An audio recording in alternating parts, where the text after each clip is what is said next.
Theresa Caputo stared at the invitation in her hands, its embossed lettering glinting under the kitchen light. She had received dozens of similar ones over the years, anniversary galas, retirement parties, and fundraising events. But this one was different. The office where she had first met Larry was celebrating its 50th anniversary, and they wanted her, one of its most famous former employees, to attend as a guest of honor. The thought of returning to the place where her life had taken such a pivotal turn stirred something deep within her. Larry had been gone for years now, their marriage long over but never forgotten. They had shared a love that was as complicated as it was profound, and it all started in that office. "What do you think, Mom?" Victoria asked, snapping Theresa out of her reverie. Her daughter leaned against the counter, holding her son, Luca, in one arm. "I don't know," Theresa said, her Long Island accent thick with hesitation. "It's been so long. I don't even know if anyone will remember me." "Are you kidding? You're the Long Island medium. Everyone remembers you. Besides, it's not just about you, it's about the memories. Maybe it's time to face them." Theresa sighed, knowing her daughter was right. Memories of Larry flooded her mind, the way he teased her during coffee breaks, the way his smile lit up the dreary office, the way they danced at the office Christmas party, unaware that their connection would one day define both their lives. Theresa pulled into the parking lot of the old building, her heart pounding. The exterior looked almost the same, though the company logo had been updated, and the landscaping was more polished. She sat in her car for a moment, gripping the steering wheel. "Okay, Theresa, you've got this," she whispered to herself. Walking into the building felt like stepping into a time machine. The receptionist's desk was in the same spot, though the receptionist was new. Theresa introduced herself, and the young woman's eyes lit up. "Oh my God, you're Theresa Caputo. My mom loves your show." Theresa smiled graciously, though she felt a pang of discomfort. She wasn't here as the Long Island medium. She was here as the girl who used to laugh too loud in the break room and steal Larry's stapler when he wasn't looking. As she wandered through the office, memories assaulted her from every corner. Here was the copy room where she and Larry had shared their first kiss. There was the conference room where he'd stood up for her during a heated meeting. "Theresa?" She turned to see a familiar face. It was Debbie, her old coworker, though her hair was grayer now and laugh lines crinkled her eyes. "Debbie, oh my God!" Theresa exclaimed, pulling her into a hug. The two women caught up, reminiscing about old times and colleagues who had come and gone. "Do you ever think about him?" Debbie asked softly. Theresa didn't need to ask who she meant. Every day, she admitted. The event was in full swing, with speeches, laughter, and clinking glasses. Theresa mingled, feeling a mix of joy and melancholy. As the evening wore on, she found herself drawn to Larry's old cubicle, now occupied by someone else. Sitting there, she closed her eyes and reached out, as she had done so many times before, hoping to feel Larry's presence. And then she felt it, a warmth, a light pressure on her shoulder, and a whisper in her mind. "You've done good, Theresa. I'm proud of you." Tears filled her eyes as she smiled. "I miss you," she whispered. The night ended with a sense of closure Theresa hadn't realized she needed. As she drove home, she felt lighter, freer. The office wasn't just a place where she and Larry had met. It was a place where she had grown, laughed, and learned to love deeply. Life had moved on, but the memories remained, a testament to the enduring power of love and connection. However, Theresa Caputo sighed as she glanced at her packed schedule. Between filming for her show, personal readings, and family commitments, she barely had time to breathe. As much as she loved being the Long Island medium, sometimes she just needed a little self-care. "Ma, you need to relax," her daughter Victoria had said earlier that week. "Go get your nails done or something. Take a break." Now, sitting in the parking lot of Pretty and Polish, her favorite nail salon, Theresa felt a flicker of guilt. Could she really afford an afternoon off? "Yes, you can, Theresa," she muttered to herself, grabbing her purse. The familiar scent of nail polish remover and lavender candles greeted her as she stepped inside. Soft instrumental music played in the background, and the chatter of clients and nail technicians created a calming hum. "Theresa, it's been forever," called Mia, the salon's bubbly owner. Theresa smiled. "I know, Mia. I've been busier than ever. Figured it was time to give these feet some love." Mia led her to a plush pedicure chair, and Theresa sank into it gratefully. She closed her eyes, letting the whirl of the foot bath relax her. As the nail technician, Lily, began working on her feet, Theresa felt it, a familiar tingle at the back of her neck. She opened her eyes, scanning the room. "Is everything okay?" Lily asked, noticing Theresa's sudden stillness. "Oh yeah," Theresa said quickly, though her mind was racing. She could feel a spirit trying to come through. It wasn't unusual. She often sensed spirits in unexpected places, but she hadn't been planning on doing a reading today. She closed her eyes again, trying to focus on the energy. A name popped into her mind: Janice. "Excuse me," Theresa said, her voice soft but firm. She turned to the woman sitting in the chair next to hers, a middle-aged woman with tired eyes. "I don't mean to interrupt your pedicure, but do you know someone named Janice? She's coming through very strongly for me." The woman's eyes widened. "Janice was my sister. She passed away last year."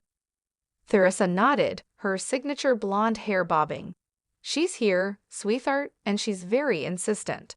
She's telling me she wants you to stop worrying so much about your son. Does that make sense to you?" Tears filled the woman's eyes. "Yes, my son's been struggling, and I've been so worried about him." "She's saying you're doing everything right," Theresa continued.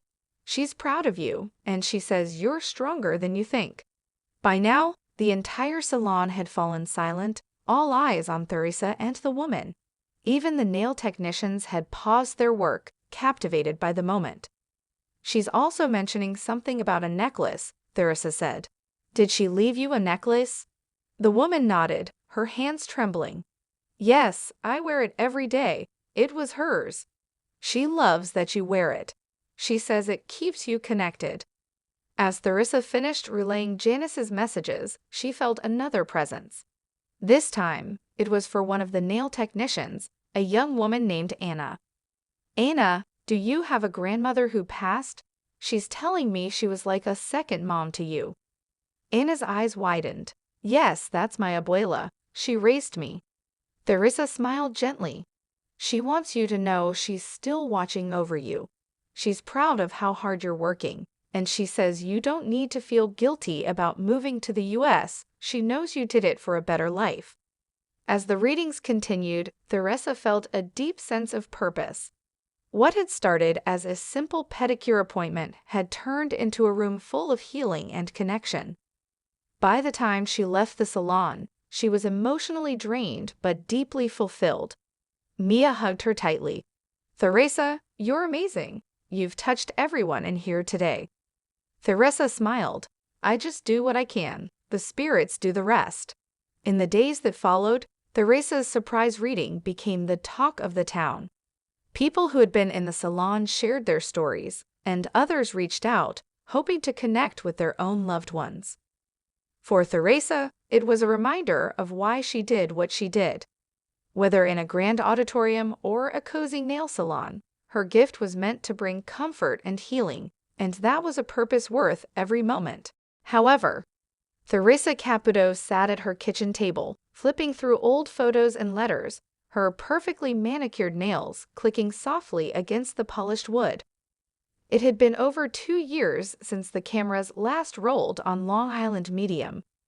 The hiatus had been necessary, a time to recharge, focus on her family, and process her own grief after losing both of her parents. But the spirits had never stopped reaching out, and her connection to the other side had only grown stronger. When the producers called with the idea of a new season, Theresa knew it was time. "People need healing now more than ever," she said during a call with her daughter, Victoria. "The world's been through so much. I feel like it's my job to help." The season kicked off with Theresa breaking the big news to her fans. Sitting in her iconic leopard print chair, she looked straight into the camera. "Hey guys, it's Theresa. I have some exciting news. Long Island Medium is back. I can't wait to reconnect with all of you and share some amazing stories from the other side."